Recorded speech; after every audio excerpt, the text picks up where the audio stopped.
Assalamualaikum warahmatullahi wabarakatuh. Waalaikumsalam warahmatullahi wabarakatuh. Selamat siang sedulur ASN semua.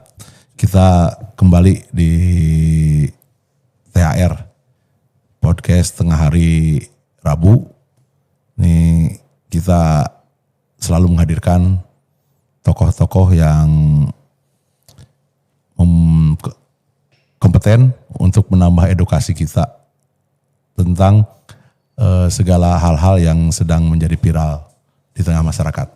Hari ini kita kedatangan tamu istimewa di tengah isu kelesuan ekonomi, di tengah menurunnya daya beli masyarakat.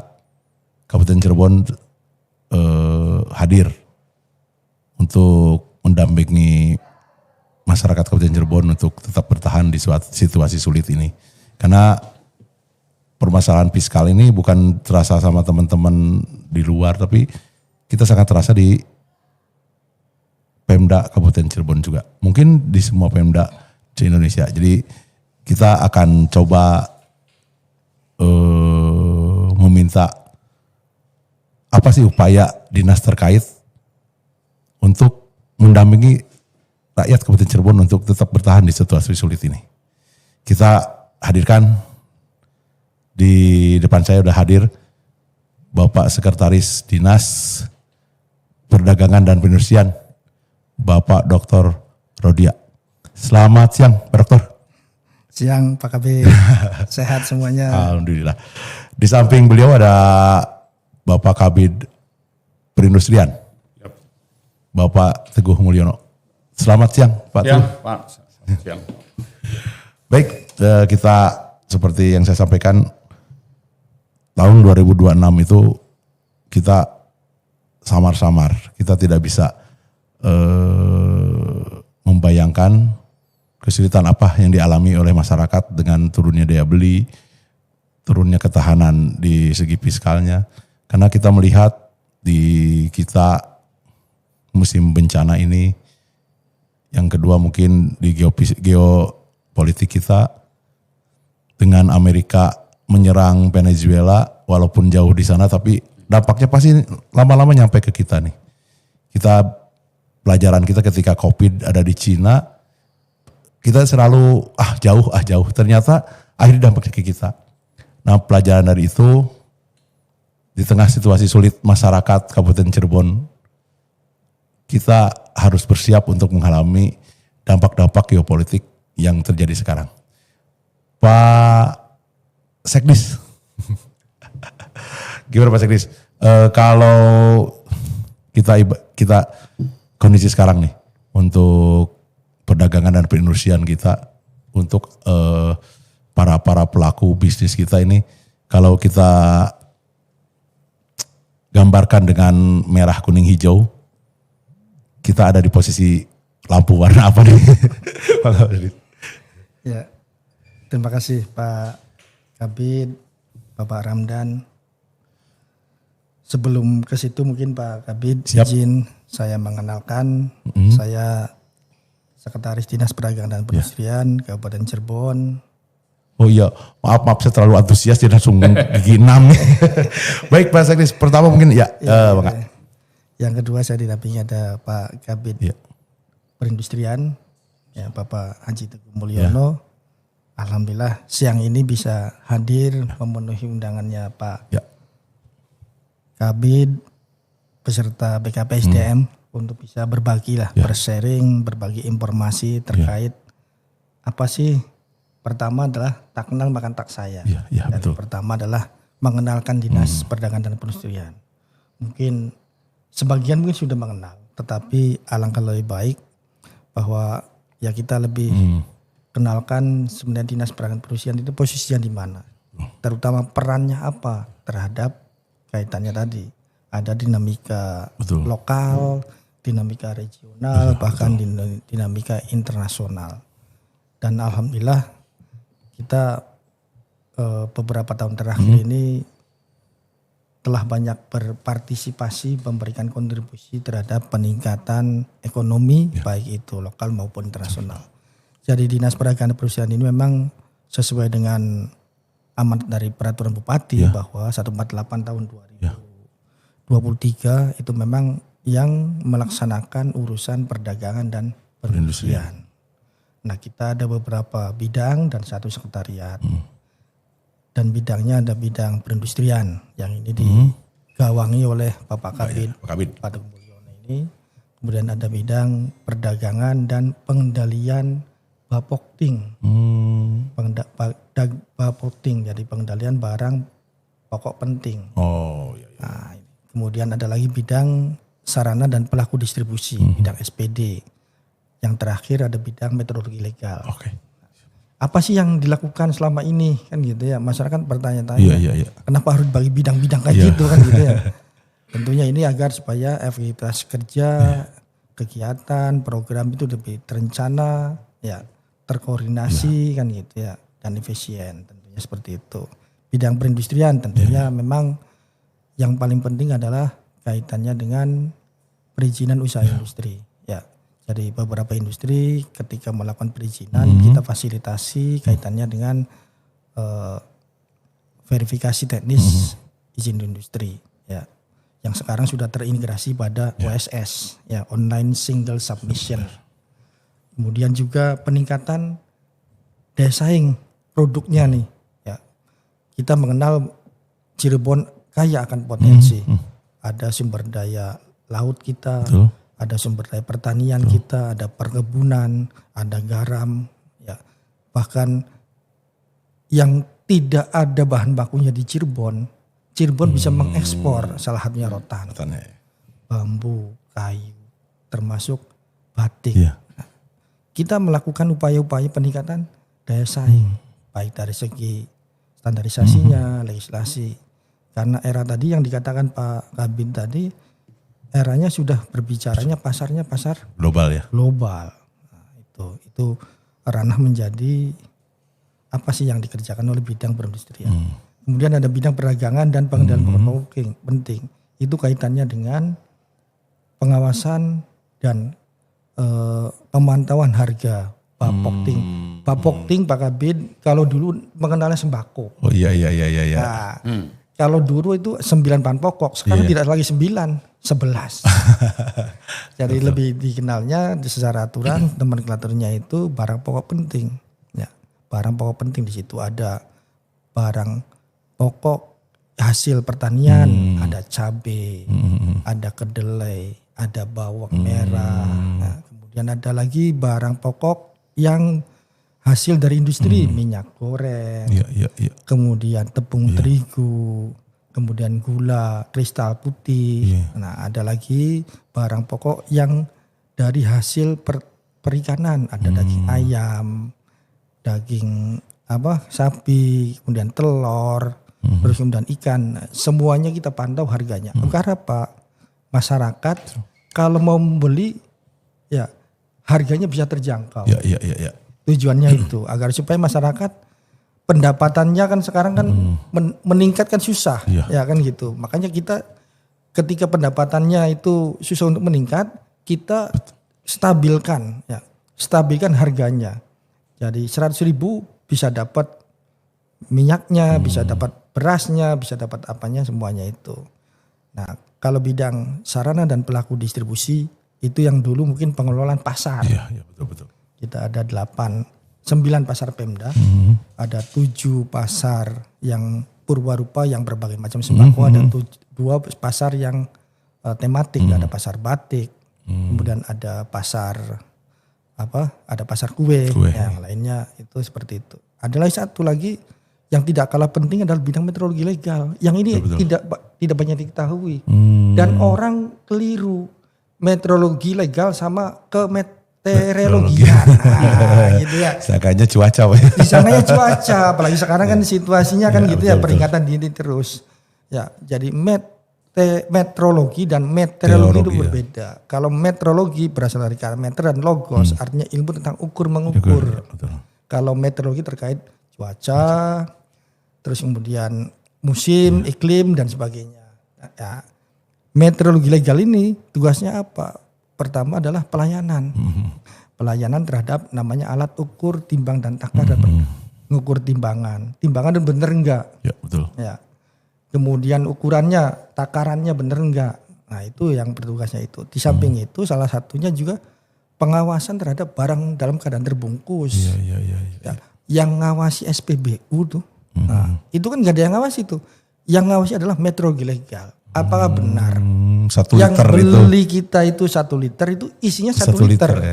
Jangan-jangan kan gitu. Ya kan? Jangan-jangan berkurang. Nah kita pakai standar. Kemudian juga termasuk gas LPG. Nah itu juga kita selalu pengawasan. Harusnya kan isinya 3 kilogram. Ya kan? Sama tabungnya 5 kilogram. Jadi kan berarti 8 kilogram. Apakah itu isinya seperti itu? Termasuk barang-barang yang lain. Hari ini teman-teman uji kaitannya dengan air minum dalam kemasan. Dan semuanya itu menyangkut hajat hidup orang banyak.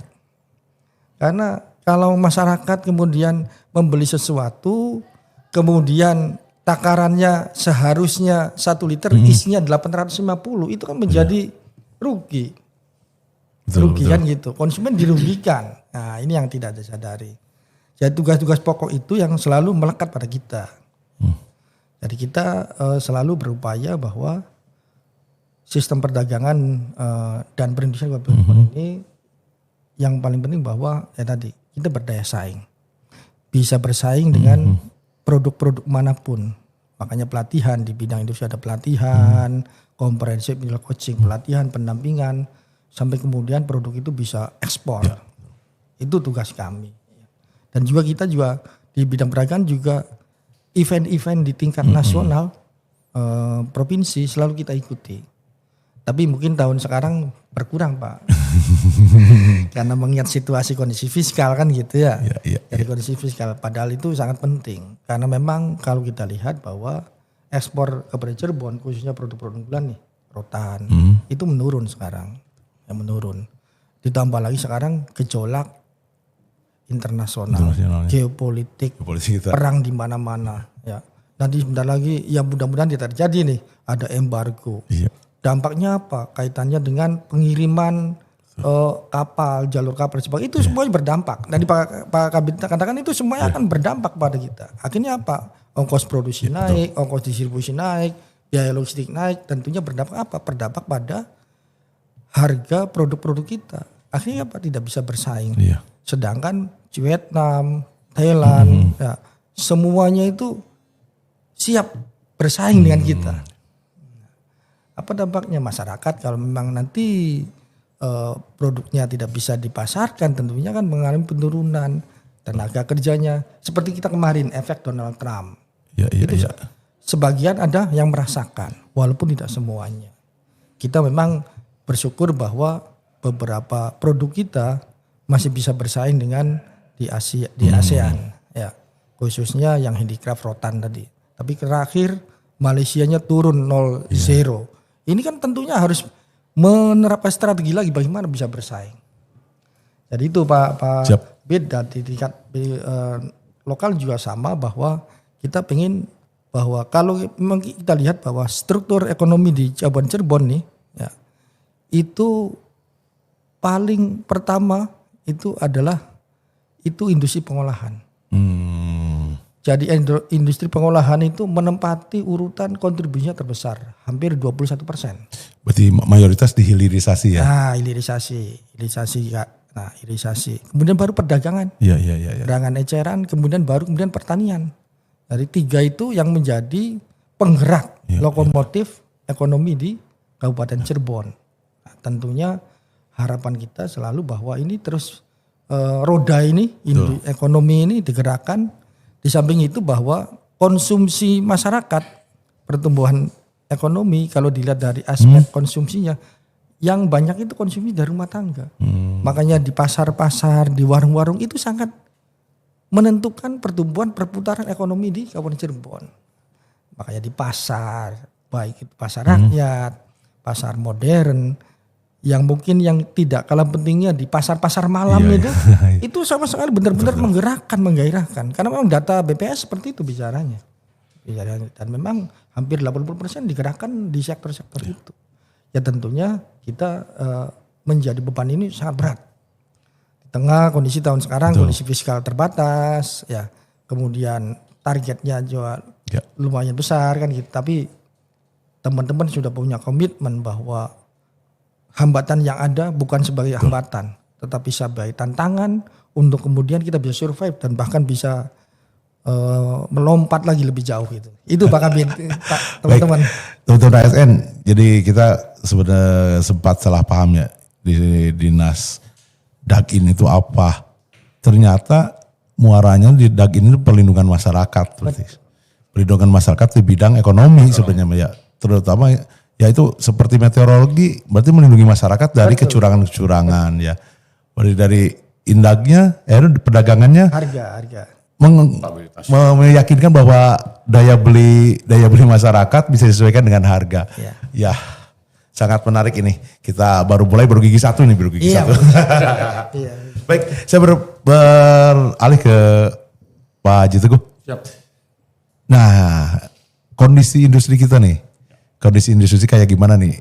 Tadi udah disinggung sedikit sama Pak Sekdis. Kita di lampu mana nih? Merah, kuning, hijau tuh industri kita. Ya, kalau kita sih optimis aja ya. Siap. Saya yakin teman-teman pelaku industri di Kabupaten Cirebon itu sudah teruji. Iya. Contohnya kemarin kalau waktu COVID juga kan ternyata kan pelaku IKM kita tuh bertahan gitu, bertahan, tumbuh, berkembang dan eksis. Gitu. Dan itu kan yang paling banyak mensubstitusi perekonomian Kabupaten Cirebon. Gitu. Kemudian juga ketika terakhir itu sebelum Venezuela ya, itu kasus yang perang dagang, perang tarif ya. Rusia sama Ukraina itu kan juga sangat mempengaruhi kondisi ekspor kita ya, khususnya ekspor rotan. Tetapi kan hambatan itu ternyata mampu dianggap sebagai tantangan gitu oleh pelaku industri di kita gitu. Jadi mereka tidak putus asa, justru dengan adanya hambatan tersebut timbul pasar-pasar baru gitu. Jadi kita yang biasanya di Eropa, itu sekarang teman-teman industri itu sudah mulai merambah pasar baru gitu. Sekarang di Afrika, di India. Betul. Artinya memang sebetulnya pelaku industri di kita itu sudah tangguh gitu. Hanya saja memang ya hambatan itu bisa dijadikan sebagai tantangan gitu. Berarti kemampuan beradaptasi dari pengusaha kita sangat tinggi ya. Dan rata-rata kan sebelumnya pelaku industri rotan itu mindsetnya untuk ekspor. Gitu. Tapi kan ternyata setelah adanya kejadian itu mulai melirik, mulai tertarik, ternyata pasar domestik itu sangat terbuka lebar. Gitu. Pasar lokal juga ya. Artinya sekarang juga teman-teman industri rotan itu tidak fokus ke ekspor saja. Karena pasar dalam negeri itu ternyata sangat terbuka lebar gitu. Dan kalau di Cirebon itu mungkin yang terkenal kan biasanya industrinya industri rotan, kemudian batik kemudian industri makanan mungkin tiga industri terbesarnya ya. Dan di batik juga mungkin perlu saya sampaikan bahwa dalam rangka wajib halal Oktober 2026 itu Kabupaten Cirebon dengan 2 sentra batik ya, baik yang di Trusmi maupun di Ciwaringin, kita sudah tahun kemarin ya, tahun 2025 kita sudah dapat 20 sertifikat halal untuk IKM batik. Artinya ini mungkin cukup sangat istimewa ya. Di daerah lain mungkin belum ke arah sana gitu. Karena kita juga mungkin teman-teman yang lain juga masih berpikir kenapa batik mesti halal gitu. Tapi memang ada di undang-undangnya ya, undang-undang BPJPH ya. 33 tahun 2014 bahwa seluruh industri ya, baik itu makanan, minuman maupun barang gunaan itu pada bulan Oktober 2026 itu wajib memiliki sertifikat halal gitu. Artinya kita sudah memulai lah. Jadi kita sudah memiliki 20 sertifikat batik. Alhamdulillah ya kita ya. Baik, selama ini kan kita masih di industri rotan, batik, makanan. Saya rada-rada pingin tahu nih informasinya kalau yang di timur ini nih.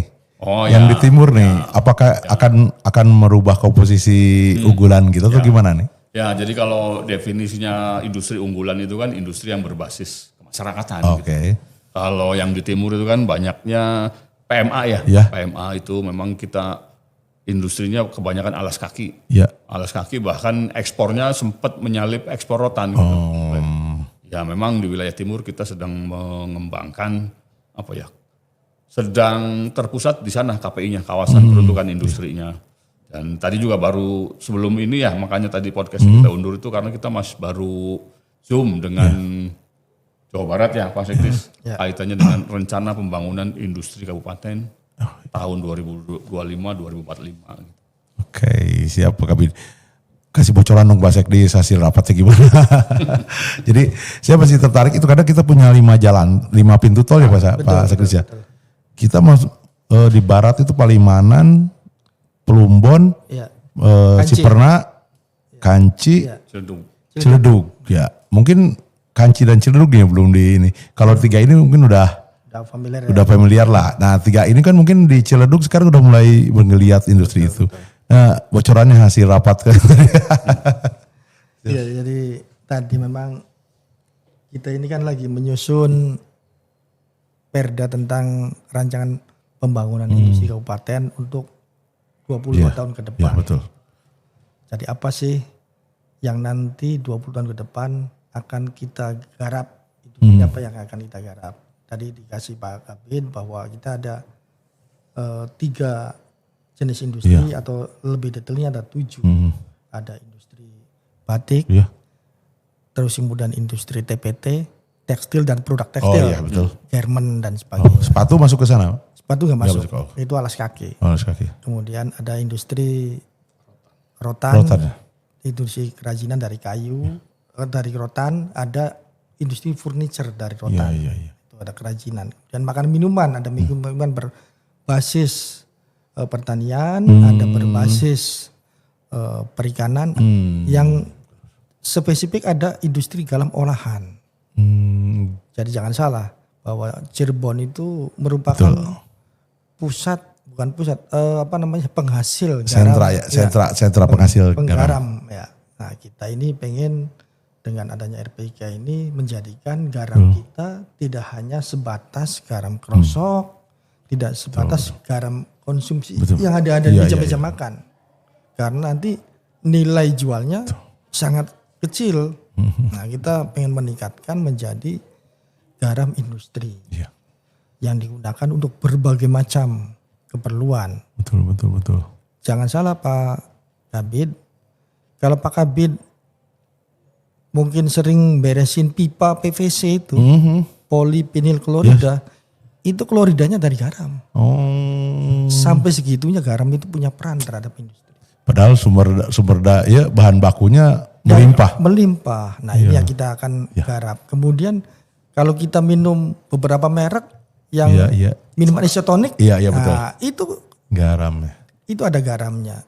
Kalau kita mungkin saudara kita, tetangga kita sakit, itu ada infusnya kan gitu. Atau yang ada juga yang mungkin di hemodialisa itu ada garamnya. Jadi aplikasinya sangat banyak sekali dalam kehidupan baik kesehatan, termasuk kosmetik kan gitu, termasuk industrinya.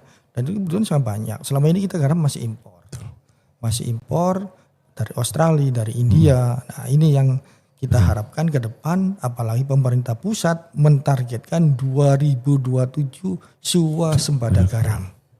Dan itu sangat manusiawi. Dan sangat karena apa? Karena kita banyak sekali garamnya. Betul, kita panjang-panjang kita Cirebon. Terus cuaca kita mendukung juga untuk industri garam ya. Cuma selama ini masih berputar pada garam-garam konsumsi, garam-garam meja, belum naik level kepada garam-garam industri.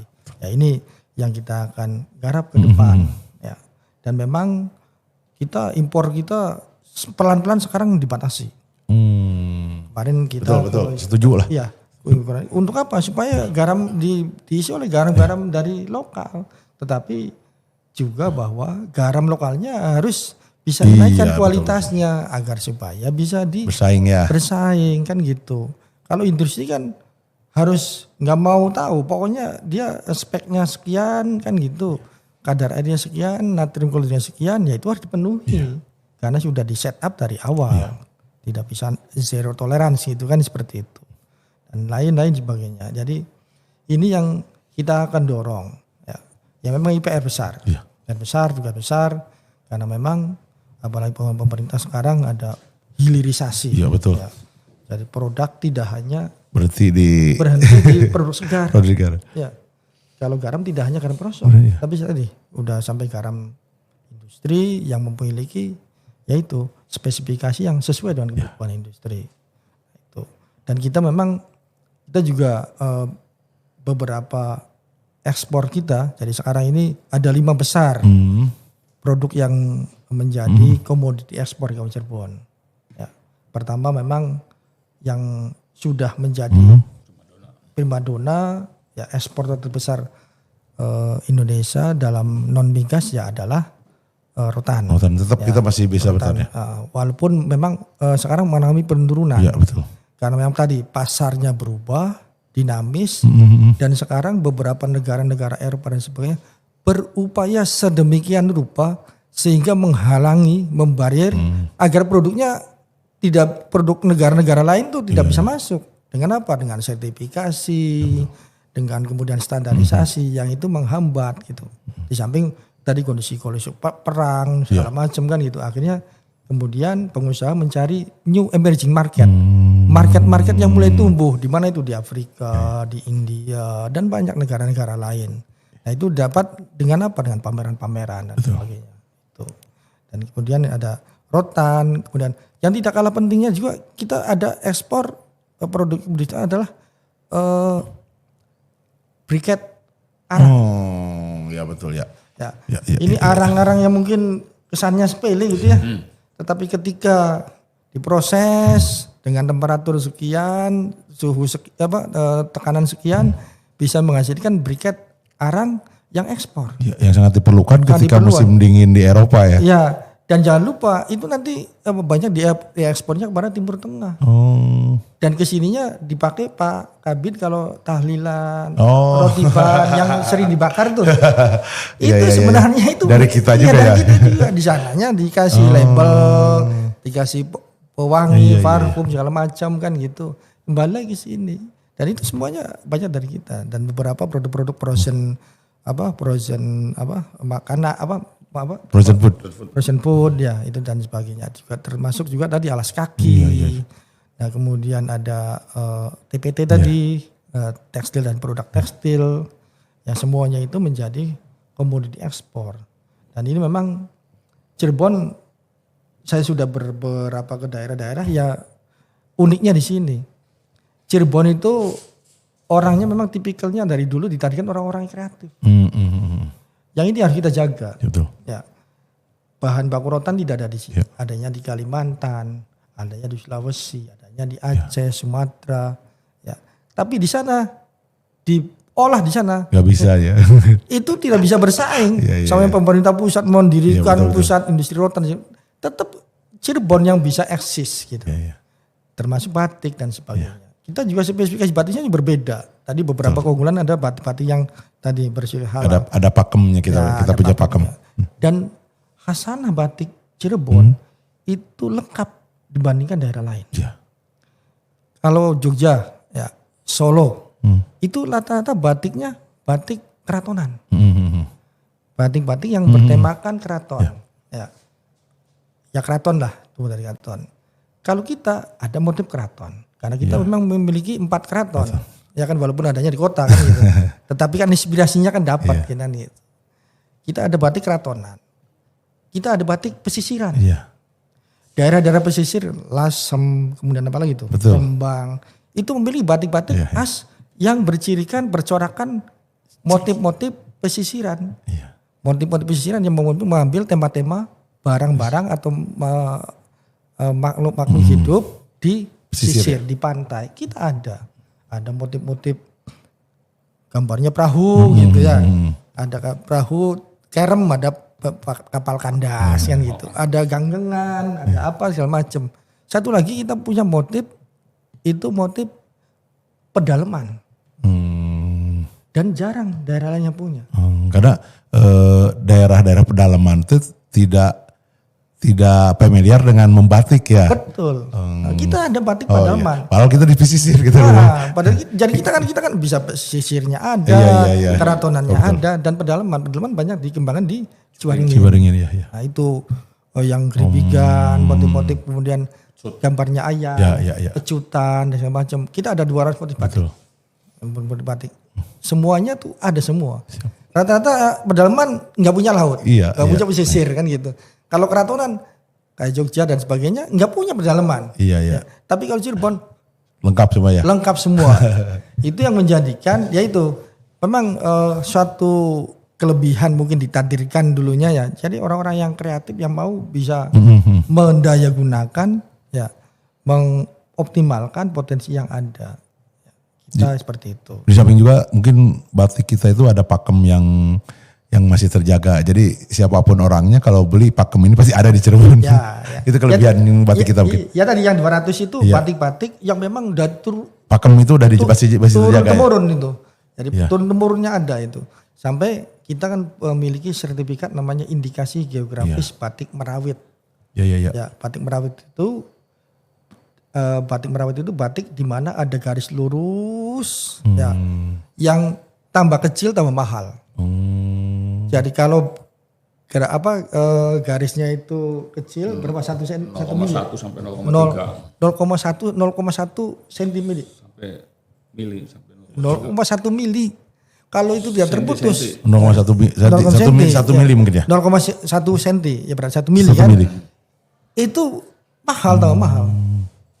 Dan itu semua motif ada itu memiliki indikasi geografis batik Merawit namanya.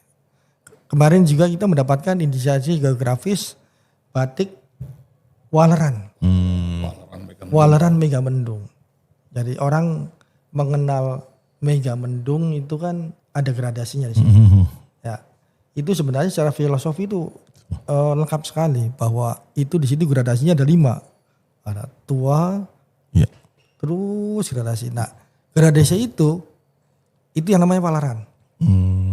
Jadi penurunan kuantiti warna, gradasi warna itu Waleran. Dan ini sudah kita daftarkan indikasi geografisnya. Jadi kalau yang daerah lain mengakui dia bisa. Nah, 5 itu menggambarkan apa? Menggambarkan ukhuwah Islam. Karena memang ini dikaryakan oleh Kanjeng Sunan untuk bisa disampaikan. Karena kan dakwah Sunan Gunung Jati dulu kan metodenya berbagai macam. Ya. Ada yang wayang, ada yang sandiwara gitu. Ada salah satunya juga pratik kan gitu. Motif-motif itu mempunyai makna semua secara keislaman. Itu jadi kita ya bersyukurlah tinggal di Cirebon ya memiliki khasanah berbagai macam sumber daya potensi yang sangat banyak, tinggal kita mensyukuri dan kemudian mengembangkan ini. Nah kita dinas selalu berupaya sekuat tenaga dengan walaupun berbagai hambatan dan rintangan selalu ada kan gitu, tapi itu jadi tantangan kita untuk terus berbuat ya, meningkatkan perekonomian melalui industri, melalui teknologi legal, melalui pasar untuk bisa berkembang lebih baik. Itu Pak Kabid. Tapi Pak Sekdis sedikit nih, otokritik lah. Saya ketemu Pak Sekdis tahu berarti batik Megamendung itu apa maknanya apa. Tapi ketika saya pulang ke saudara-saudara saya di Bandung, teman-teman saya di Bandung atau Pak Teguh main ke teman-teman di Jakarta, kita capek jelasinnya Pak. Jadi kita butuh sarana untuk mengedukasinya Pak. Jadi karena ketika saya kemarin main ke teman-teman di BKN, mereka sangat senang di batik-batik kita. Tapi edukasi tentang 200 jenis batik apa, saya kan tidak hafal semua, jadi menyampaikannya terbatas. Saya mohon untuk dibantu nih alat-alat edukasinya biar saya share nanti ke teman-teman di sana. Nanti dinas yang lain tuh. Berarti harus harus ada nih ikatan untuk berkoordinasi ini. Siap. Karena Pak Teguh ketika ke teman-teman yang di luar kota apa, saya ngejelasinnya nggak bisa sedetil Pak Sekdis. Saya butuh bekal alatnya untuk nih baca aja ini di YouTube ini gitu. Kalau kayak rotan itu ada di beberapa daerah. Ya. pengusaha kita itu ada museum rotan. Rotan sejarah dari betul. Rotan itu kan hadir ketika abad 15. Iya. Ketika utusan Sunan Gunung Jati melamar Nimas Ki Gede Galmantro.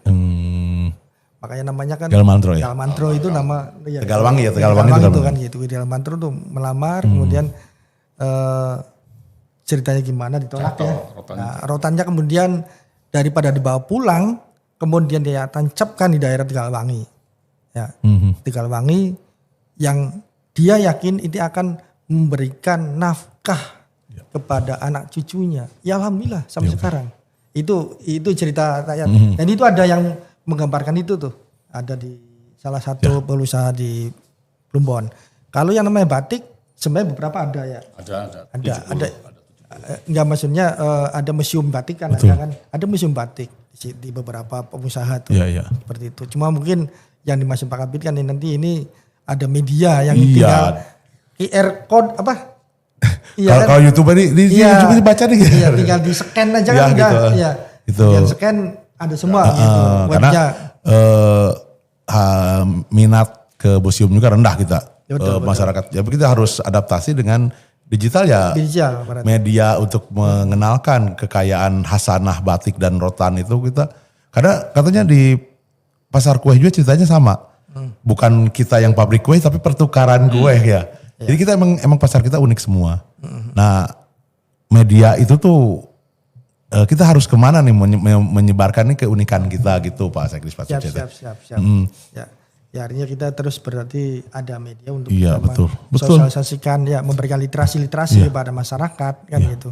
Agar kebanggaan itu tidak dimiliki tidak hanya saya memiliki saya dengan bahkan saya dengan kebanggaan Sekdes. Saya tahu aja dari Pak Sekdes gradasi itu apa. Kan gitu. Kalau mau nyebarin ke teman-teman saya takut salah takutnya. Kalau tidak ada media itu gitu. Betul. Jadi kita mungkin di Jogja kita lihat ketika kita nanya ke tukang ojek, ke tukang apapun, kalau bapia di mana langsung tahu semua.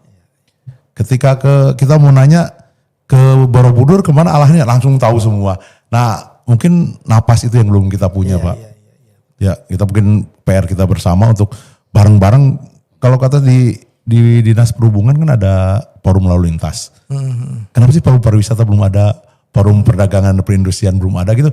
Walaupun dinas-dinas lain masukin aja, biarin nanti beririsan. Ini forum lalu lintas beririsan dengan ini gak apa-apa.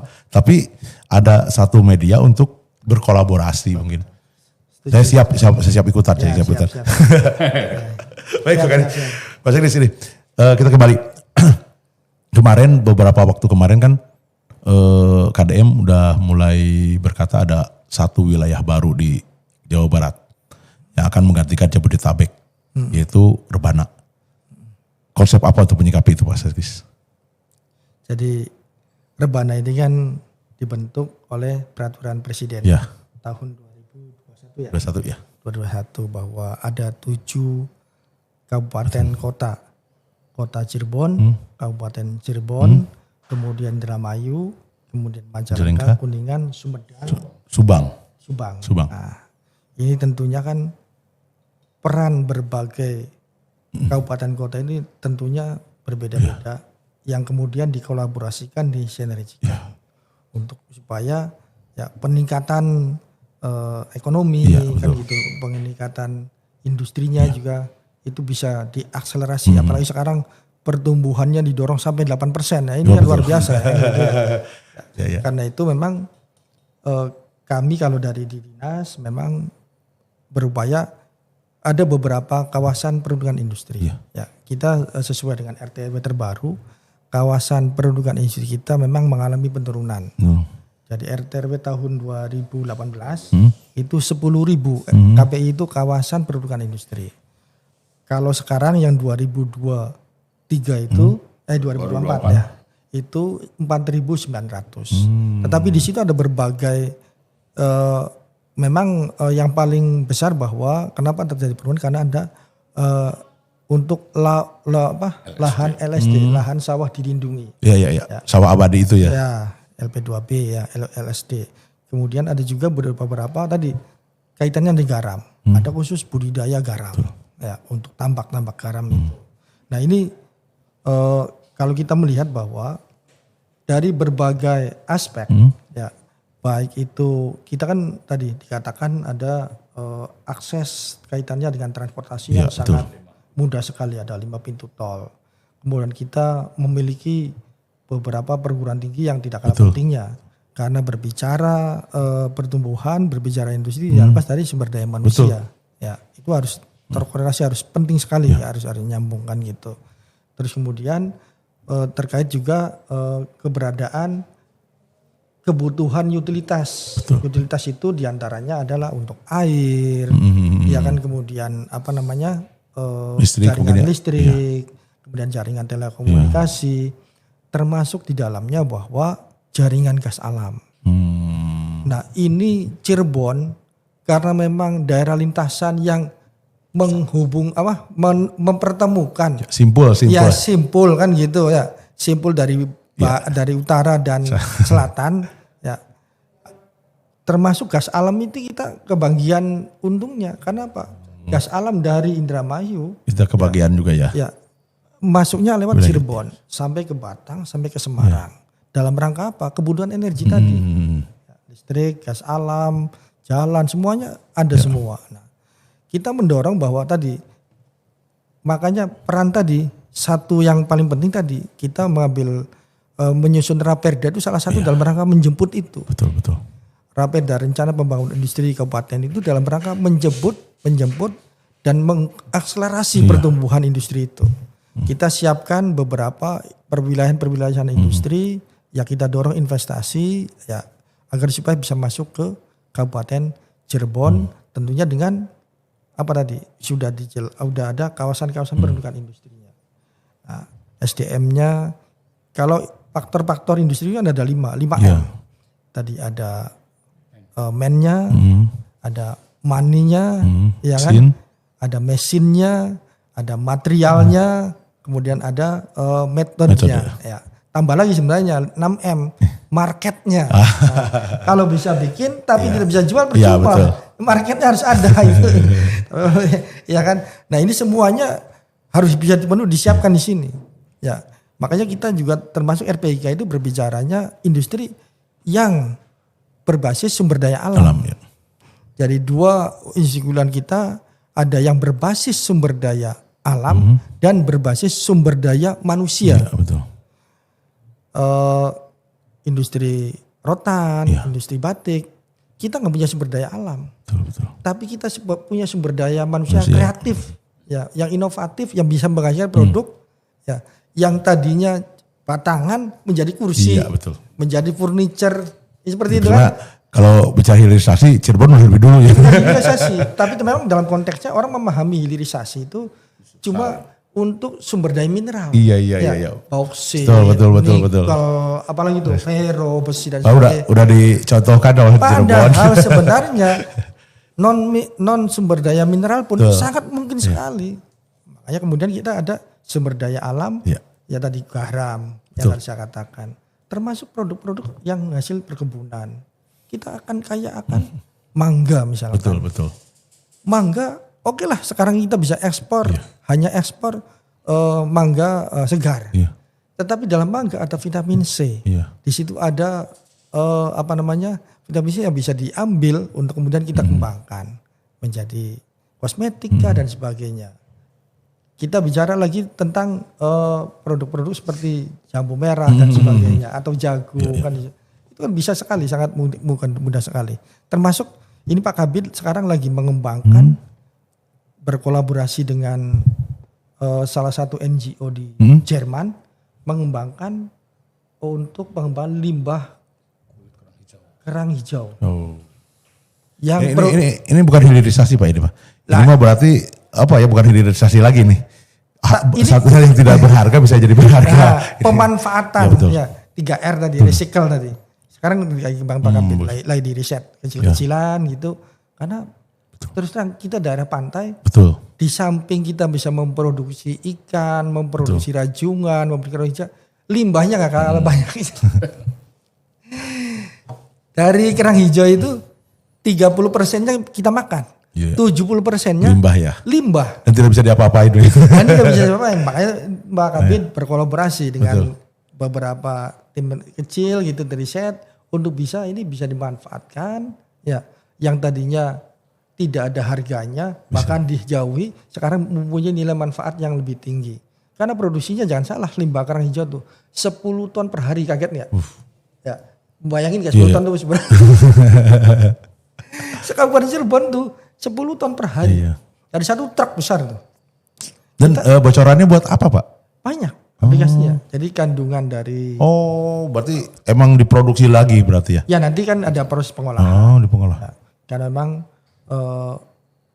kerang hijau secara komposisi limbahnya itu, limbah cangkangnya itu ada kandungan kalsium, kalsium karbonat. Itu yang dimanfaatkan itunya. Itu yang dimanfaatkan.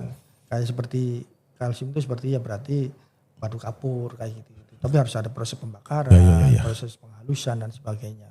Ya ini Pak Kabid tugasnya. Jadi pengembangan seperti itu. Nanti bisa untuk bahan bangunan kah, bisa untuk apapun gitu. Yang penting bermanfaat karena nilainya tadi 10 ton itu kalau tidak ada yang 10 ton itu. 10 ton enggak banyak kan.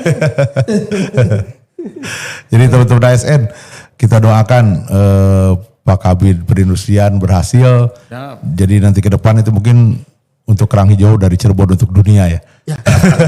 Betul. Satu lagi Pak, masih banyak yang menggelitik dalam hati saya. Kalau industri pariwisata masuk ke Bapak juga? Pak Kabid yang jawab. Kan tadi kan industri berkutat di komoditas-komoditas. Ya, jadi industri pariwisata mungkin ada juga sekarang industri olahraga ya. Ya betul. Itu mungkin ya sebetulnya sih apa ya, ada keterkaitan dengan industri lah. Kalau industri olahraga yang sekarang lagi naik daun itu kan kaitannya dengan yang mungkin ya memang olahraga itu kan sekarang menjadi sesuatu tontonan yang menarik. Jadi satu komoditas. Iya, menjadi komoditas dan itu kan perlu didukung dengan kostum, dengan peralatan, dengan segala macamnya. Itu juga kalau secara keseluruhan itu disebut industri olahraga itu maksudnya industri semuanya gitu termasuk juga yang pariwisata ya. Pariwisata memang kita ya Cirebon itu merupakan salah satu target pariwisata ya. Betul. Khususnya yang wisata religi yang di Gunung Jati itu kan. Tapi memang kita punya beberapa desa wisata mungkin kita sudah berkolaborasi juga dengan Dinas Pariwisata. Kita berkolaborasi dalam hal penyiapan souvenirnya gitu. Betul. Souvenir untuk para wisatawan yang datang ke Cirebon. Contohnya kalau dulu di Siti Winangun itu kan sentra kerajinan gerabah ya. Nggak mungkin kalau pendatang itu wisatawan itu nggak mungkin datang ke gerabah kemudian pulangnya bawa gentong kan nggak mungkin. Jadi kan kita dibikin souvenir lah, dikecilkan, dibikin barang-barang souvenir yang menarik mungkin gitu supaya bisa dibawa sebagai oleh-oleh gitu. Selain itu juga rotan juga kita kan di Galmantro tuh ada kampung wisata Galmantro. Nggak mungkin juga pesertanya satu bis itu beli kursi rotan gitu kan nggak mungkin. Makanya kita bikin barang-barang yang kecil-kecil gitu. Termasuk kita juga tahun kemarin ya tahun 2025 kita baru melaksanakan kegiatan pelatihan dan pendampingan ACC. Akademi Kreatif Cirebon. Akademi Craft Cirebon. Ya. Itu berkolaborasi dengan Dinas Pariwisata gitu. Jadi pesertanya kita ada 15 itu berasal dari 5 desa wisata gitu. Dari 5 desa wisata itu kita didik supaya bisa menghasilkan souvenir-souvenir untuk mempersiapkan pas kunjungan pariwisata gitu. Jadi itu. Soalnya kalau kita lihat perkembangan sekarang nih di Jalan Tuparep itu industri pariwisata ya, walaupun industri pariwisatanya hanya untuk hiburan malam dan itu. Nah, ini Pak Sekris kira-kira apa sikap Pak Sekris menyikapi itu gimana nih? Karena sebentar lagi kan yang depannya Pemos itu ya, yang ada 3 tingkat katanya, baru terus kembang, terus di seberangnya ada lagi. Hampir semua itu di Jalan Tuparep itu dikuasai oleh pariwisata hiburan malam. Apa nih rencananya? Justru kita telah berkolaborasi dengan industri pariwisata situ. Produk-produk yang tadi disebutkan Pak Kabit tadi itu terpajang di sana. Siap. Jadi kalau pendatang sambil ngopi, sambil nyantai, pulangnya bisa bawa merchandise. Bisa bawa merchandise, bisa bawa oleh-oleh buat tangan yang mencirikan Kabupaten Cirebon. Nah terus kita dorong lagi sih. Jadi karena kita itu tiap tahun kan kalau ada anggarannya. Percaya kalau Pak Sekdes tanpa anggaran ya. Iya, anggarannya itu selalu memproduksi seperti tadi ada CC, ada CIC kayak gitu itu ya. Jadi tetap memproduksi produk yang memang diorientasikan banyaknya untuk pendatang gitu, untuk wisatawan gitu. Karena kalau wisatawan ke sini selalu yang dicari kan oleh-oleh. Kalau tidak kaos kan gitu ya, atau mungkin merchandise atau yang kecil kan kunci dan sebagainya. Dan itu kita siapkan agar mereka tidak tangan kosong kan gitu. Saya juga kalau ada kunjungan kerja dari mana-mana, saya minta SPBD-nya habiskan di sini kan.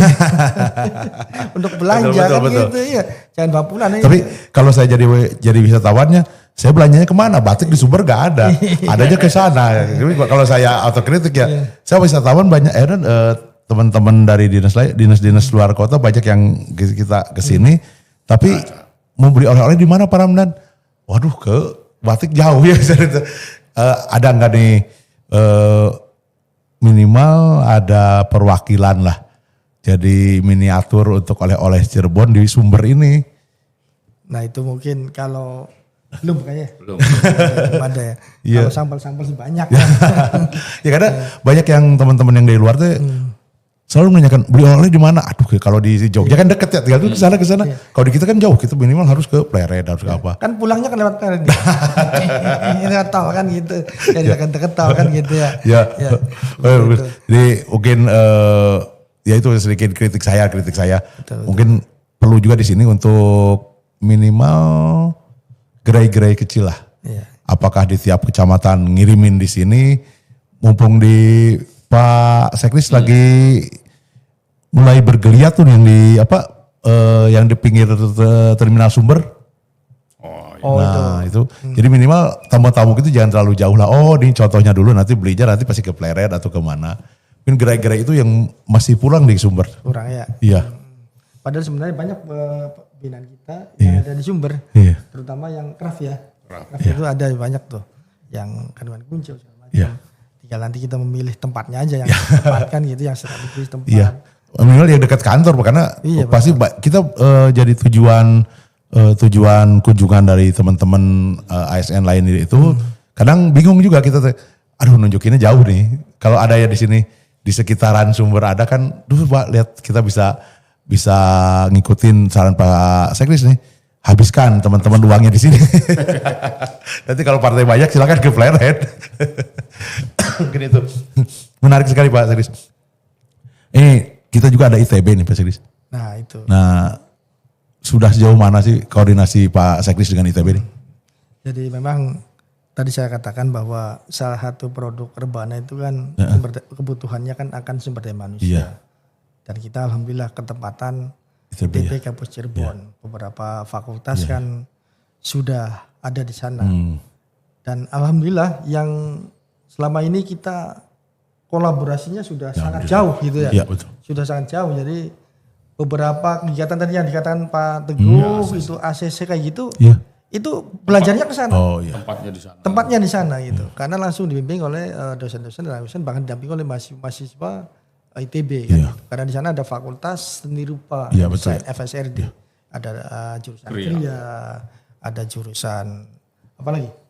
Kerajinan lagi ya. Ya, jurusan kriya itu yang memang punya peran untuk mengembangkan kerajinan di Kabupaten Cirebon. Nah, itu. Dan kemarin sih kita sebenarnya sudah merancang nih. Kolaborasinya lebih erat lagi. Kita pengen bahwa Cirebon itu dulu nih cerita dulu nih 5 tahun yang lalu ya. Punya 2019 sebelum Covid itu ada lomba desain rotan. Yang itu menjadi rujukan beberapa desainer-desainer sejawa. Sejawa Bali, sejawa itu. Banyak tuh pesertanya dari Jogja, dari mana kan gitu. Ya karena dinamika kondisi anggaran naik turun ya.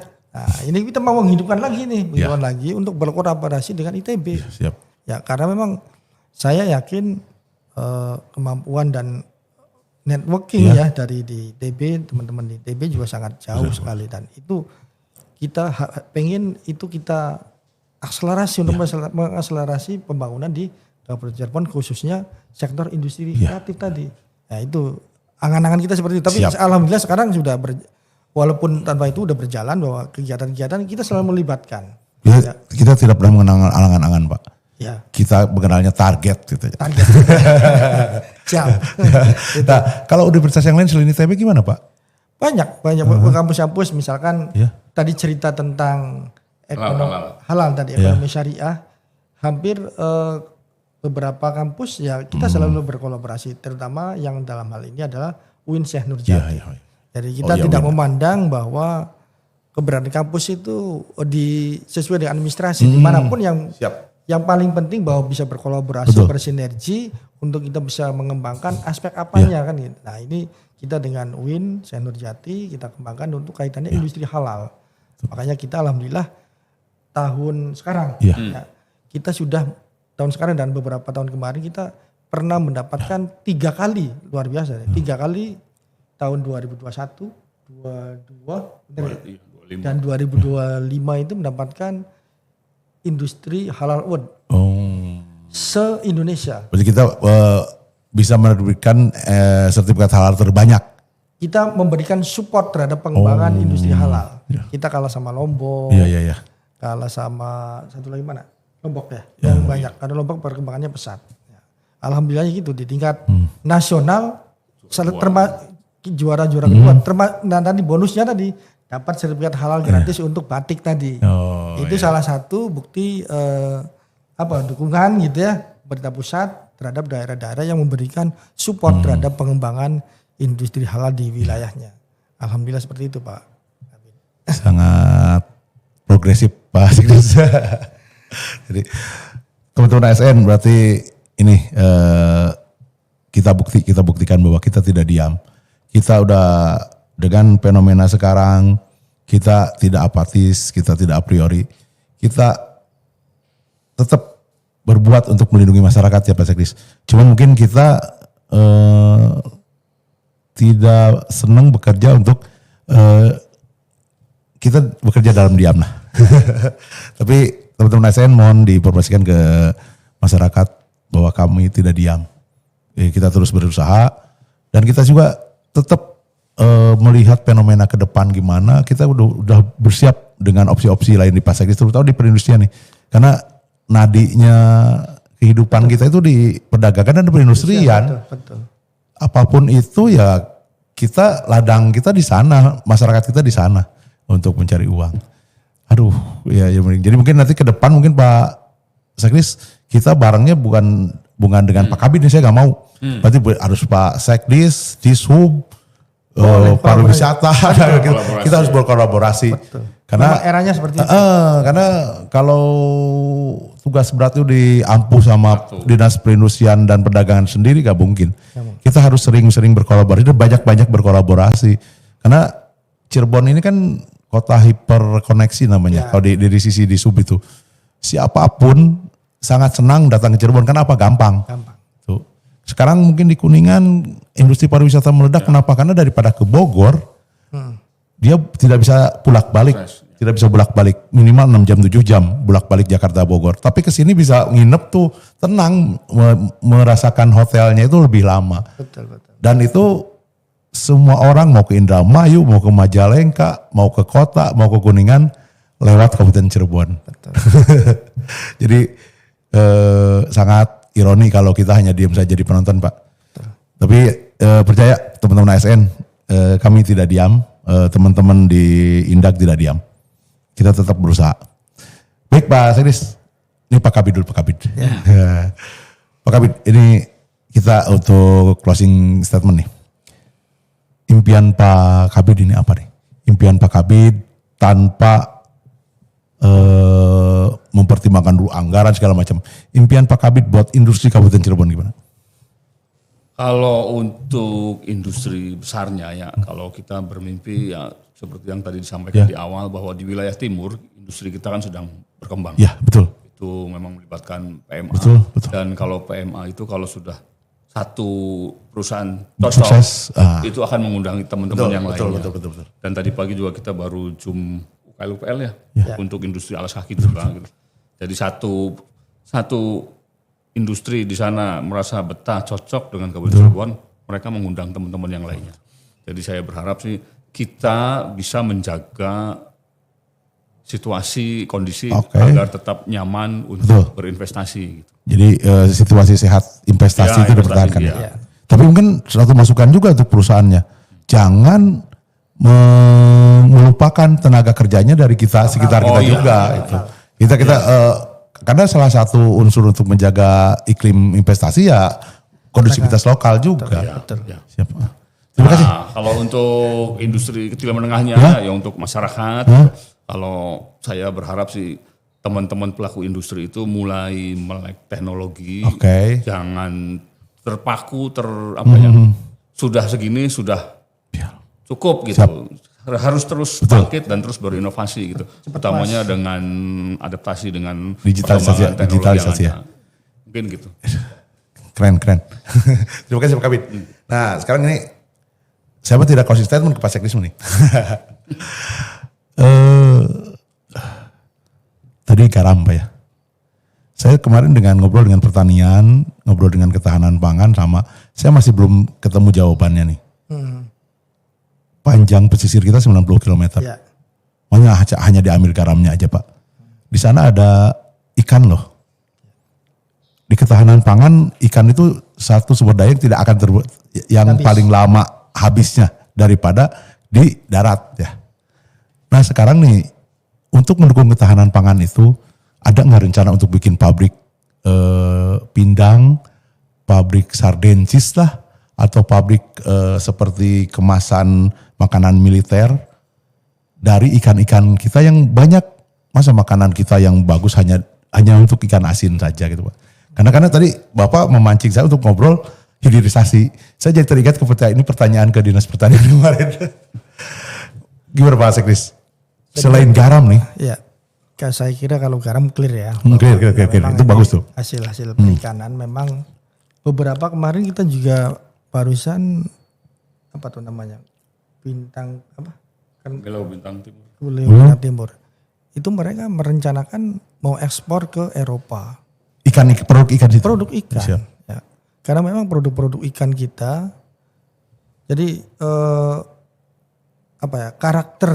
karakter dari laut Cirebon itu diyakini itu kan tipikal sedimen. Iya. Lain dengan wilayah timur. Betul. Kalau timur itu kan batuan. Batuan ya.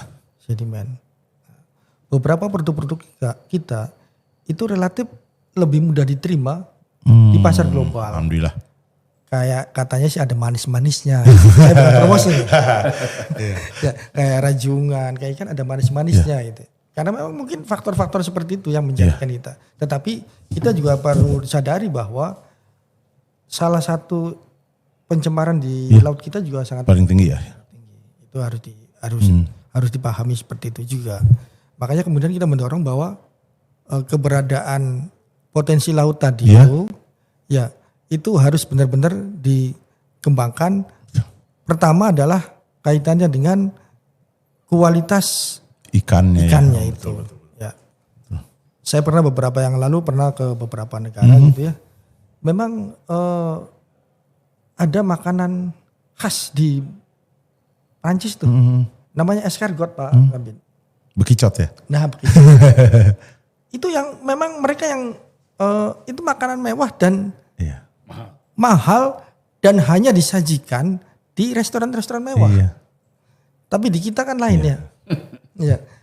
Dan bekicotnya bukan sudah diambil gitu ya dari cangkangnya, tapi masih utuh gitu makan itu. Artinya peluang-peluang itu memang tadi potensi ekspor kita yang kelima itu ada memang frozen food, frozen fish kayak gitu ya. Tetapi kembali yang perlu disadari bahwa bicara ekspor produk-produk makhluk hidup ke Eropa dan sebagainya selalu dihantui ya ada barier di sana. Ada barier standarisasi, kandungan antibiotiknya, kandungan A, B, C, D, makanya kemudian pemerintah ada karantinanya, ada pengujiannya, dan itu tidak mudah. Itu yang sulitnya di situ. Di samping memang standarisasi dari pabriknya. Betul. Beberapa industri yang mau mengembangkan ekspor ke Eropa, ke beberapa negara itu harus punya standar misalkan HACCP atau kalau di HACCP itu Hazard Analysis Critical Control Point. Kemudian ada lagi kalau di di Amerika itu adalah standarnya. Dan itu memang butuh effort yang benar-benar luar biasa. Nah, kadang-kadang kendala kita itu di situ salah satunya. Memang sekarang ini ketika harga hambatan tarif itu kemudian tidak relevan, sekarang malah justru yang paling berbahaya non tarif barier. Iya. Hambatan non tarif termasuk salah satunya standarisasi, sertifikasi. Betul. Karena mereka enggak rela produk-produk orang lain dikonsumsi masuk. Jadi intinya bidang perdagangan sudah tidak murni, pasti ada geopolitiknya. Betul. Intinya gitu Pak. Ada geopolitik di sana ya. Karena tarif barier sudah sekarang sudah tidak seksi gitu ya. Ketika berbicara bea masuk, kemudian berbicara pajak, enggak seksi. Sekarang non tarif barier termasuk tantangan kita beberapa tahun ke depan kaitannya dengan rotan nih.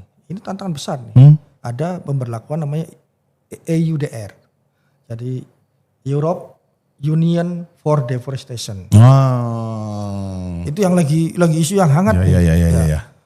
Dan itu menjadi momok bagi pengusaha-pengusaha. Padahal rotan itu penjaga hutan loh. Nah betul. Karena tidak mungkin ada rotan kalau tidak ada tegakan kan. Iya. Rotan itu kenapa itu masih bisa bertahan sampai sekarang? Salah satunya adalah isu lingkungan. Iya. Karena rotan itu hidup. Penjaga hutan. Menjadi benalu pada pohon-pohon hutan. Jadi ketika diambil berarti keberadaan pohon-pohon hutan itu tetap eksis, bisa memproduksi oksigen dan sebagainya. Paru-paru dunia itulah seperti itu. Makanya sampai sekarang itu menjadi idola bagi pengembangan ekspor. Dan sekarang rotan tidak hanya yang ekspor itu tidak hanya rotan ya. Jadi produk-produk furniture kita itu trennya itu mix gitu. Di situ ada kayunya, ada rotannya, ada aluminiumnya. Bahkan kemarin kita ada pameran namanya International Furniture Expo di Jakarta. Yang laku justru produk-produk yang lemah lingkungan. Apa itu? Eceng gondok. Pelepah daun pisang. Iya. Yang dikombinasikan rotan. Karena genjet cenderung ke peduli lingkungan. Betul. Tipikal genjet itu ya. Ini untuk ekspor Pak. Iya. Kan di sana kan genjet itu berkuasa ya. Betul. Jadi kadang-kadang genjet itu salah satunya adalah peduli lingkungan. Betul. Jadi kita benar-benar kita harus adaptasi begitu. Betul. Makanya kemudian di rencana pembangunan industri kita nih, tahapan kedua adalah isu keberlanjutan. Iya. Itu. Kalau kita baca, karena apa? Karena memang pasar sudah memiliki. Betul. Termasuk beberapa daerah timur ya yang memproduksi ini TPT, German dan sebagainya, beberapa itu. Saya waktu ada kunjungan dengan Komisi 7 ya DPR RI. Dia cerita presentasi di depan Komisi 7 dengan bangganya bahwa pabriknya itu menggunakan solar cell. Saya bilang ngapain bermiliar-miliar bikin solar cell? Padahal sebelahnya sudah ada PLTU, tinggal narik aja kan gitu ya. Artinya, tetapi dia dengan jawab dengan santai, ini kebutuhan pasar Pak. Iya. Kebutuhan pasar. Jadi pasar di Eropa dan sebagainya sudah berharap ya bahwa proses produksi itu semuanya menggunakan EBT, energi baru terbarukan, new renewable energy. Seperti itu udah dikuasai gadget sekarang gitu. Di sana udah gadget kan, gadget salah satunya ada tipikalnya ada keberlangsungan lingkungan. Betul. Makanya kemudian ya ini harus kita sampai di RPK sendiri kita tekankan isu keberlanjutan itu menjadi kunci dan ini tidak hanya Indah. Karena Indah bicaranya ada sekup di industri, tetapi ketika sudah keluar dari menjadi limbah dan sebagainya, ada lingkungan hidup dan sebagainya. Ini perannya Pak Kabid nanti. Baik. Mengkolaborasikan PR-nya lagi. Kita jangan undang lagi Pak Kabid ini, kita undang sekdis kan. Semua sekdis nih. Iya, gitu. Berarti LH aja kita undang. Betul. Ya, pariwisata kita undang, ISUP kita undang. Isunya keberlanjutan. Karena ngobrol dinas perindustrian sama ngobrol satu kabupaten ini. Iya. Karena semua terkait. Sangat menarik Pak Sekdis. Tidak adil kalau Pak Sekdis tidak closing statement lah. Closing statement Pak Sekdis, saya pengen tahu impian-impian pribadi Pak Sekdis apa sih tentang industri Kabupaten Cirebon ini. Terutama industri-industri yang tadi yang sekarang ini kayak tadi kerang hijau, garam. Selama ini kan kita sepelekan ya. Ternyata itu punya nilai ekonomis tinggi. Betul. Apa mimpinya Pak Sekdis? Ya tadi mimpinya kalau kerang hijau bisa kemudian bermanfaat. Waduh itu karena mimpi itu sejak saya jadi sekmat. Oh iya, siap. Jadi saya ketika di Sekmat Surenggala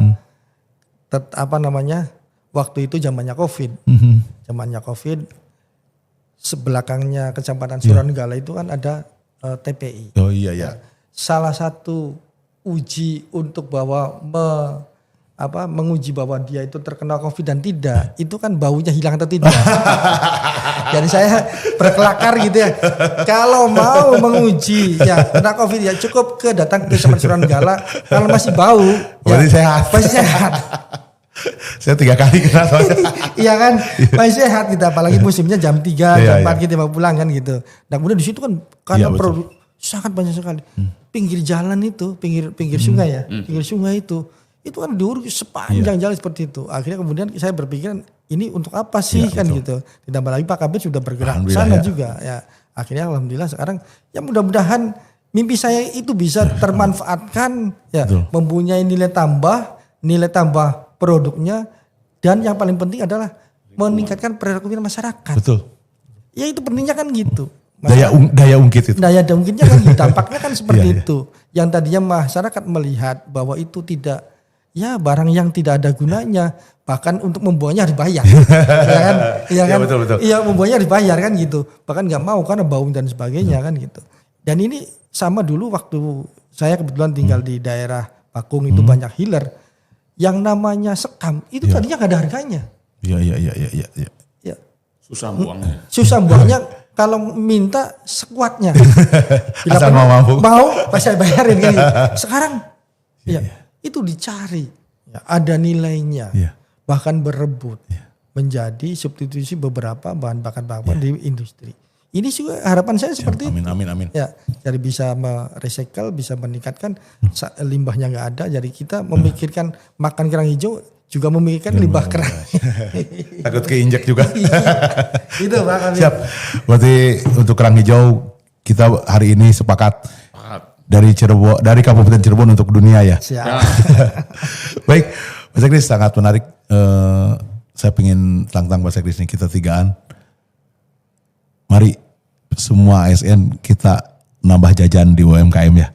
Siap. Karena saya sepakat tiap hari saya harus jajan. Jajan harus di UMKM karena ternyata yang paling kuat bertahan di apapun situasinya adalah UMKM.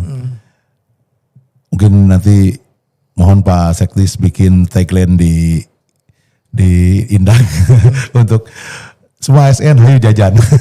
Tapi jajannya di UMKM. Karena dengan kita jajan di UMKM kan kita bisa bahagia jajan, enak makanannya, dan si UMKM juga bisa bahagia karena barangnya terbeli. Dan daya ungkitnya dia bisa nyekolahin anaknya, bisa segala macam. Ya mungkin saya mohon untuk Pak Sekdis bikin tagline ayo kita jajan, apalagi kalau sama Pak Bupati itunya. Karena mungkin intinya napas di perindustrian dan pedagangnya itu di UMKM. Kalau PMA kan udah dia punya modal kuat. Yang harus kita lindungi adalah UMKM. Betul. Sepakat Pak Sekdis? Sepakat. Itu closing statement dari saya. Iya. Baik, terima kasih Pak Sekdis, Pak Kabid. Kita ambil kesimpulan bahwa keberadaan Dinas Perdagangan dan Perindustrian itu bukan ngurusin pabrik, bukan. Mereka ada itu untuk melindungi masyarakat. Melindungi masyarakat dari penurunan daya beli, ketidakmampuan untuk membeli bahan baku. Semua tugas teman-teman dari Perindag semua sangat mulia sekali karena semua yang dijaga itu adalah kebutuhan barang pokok masyarakat. Masyarakat jangan sampai dicurangi, masyarakat jangan sampai dicurangi balik dari ukuran, dari bahan baku, dari harga. Semua dilindungi oleh teman-teman dari Perindag. Semoga teman-teman bisa terus berkarya, bisa terus melindungi masyarakat Kabupaten Cirebon, biar masyarakat Cirebon tetap bisa untuk berusaha sehat dan tetap bisa berdaya ungkit. Ya. Semoga ketika Kabupaten Cirebon maju kita ada di dalamnya, Pak. Siap. Terima kasih untuk teman-teman ASN. Jumpa lagi nanti di tamu-tamu yang lebih istimewa lagi. Wassalamualaikum warahmatullahi wabarakatuh. Waalaikumsalam.